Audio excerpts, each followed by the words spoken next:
What sort of profile of people do you encounter typically to give us an idea of who's in your experiencing your practice? Well, so ketamine is used off-label for depressive disorders, and that can be major depression. It could be bipolar depression, as long as the bipolar disorder is well controlled. Typically, we do it for more mild bipolar disorders, and trauma disorders, PTSD and other trauma-related disorders. Ketamine is an anesthetic. It's been used for decades in surgery. It's safe, so we can do it outpatient. And what we find is that it almost has these two pathways of healing. One is for its antidepressant effect. So people who don't respond to antidepressants can come in and feel better very quickly, even after a couple of sessions.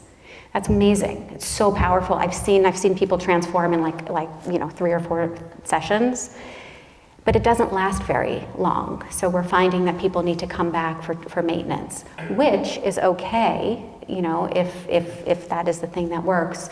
But what we're really striving for is to have these therapy-assisted medicine sessions where you're actually going in deep, using the psychedelic-assisted model for the trauma disorders and lifelong depression, where people may be functioning and their symptoms may be pretty well treated, but they're walking around knowing that there's like this thing or this experience of being totally stuck and being held back in life. And that's where we're going with the psychedelic therapy. The ketamine doesn't work directly on the serotonin system, so it doesn't interact with SSRIs in the same way that can cause serotonin syndrome, which can be a dangerous set of symptoms and experiences for people who already are on SSRIs.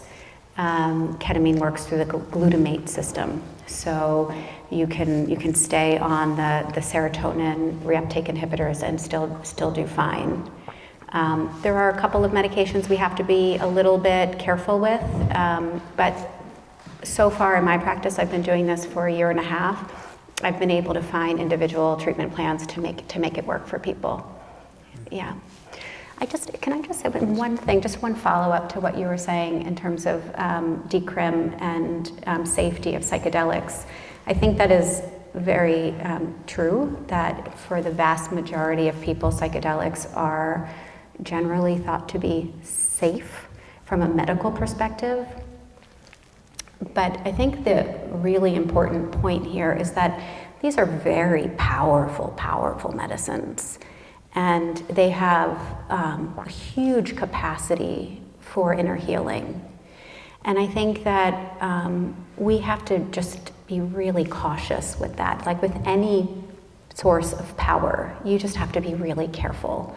And you have to know the person. You have to really take the time to get to know the person, develop relationship, develop a sense of trust and safety, because these powerful medicines can reveal a lot about what someone is carrying with them, what they're carrying internally, what they're carrying for their families, for their ancestors. And so you want to create a trusting relationship and a trusting setting with skilled and experienced and well-trained people, so that you go in feeling like no matter what happens, we're gonna be okay. And I've heard so many stories of people having these tremendous healing experiences, but I've also heard stories of people having these tremendous experiences where they develop psychotic symptoms. I worked on an inpatient unit at McLean Hospital for many years as an inpatient psychiatrist. I saw many young people who, after having several, usually not one, but several psychedelic experiences, developed psychotic disorders, developed mania. I mean, you can develop mania even at a meditation retreat because the meditation experience can be so powerful. So all that to say is, yes, these are, for the most part, safe, but it really depends on the person and the relationship and the container that it's being used in.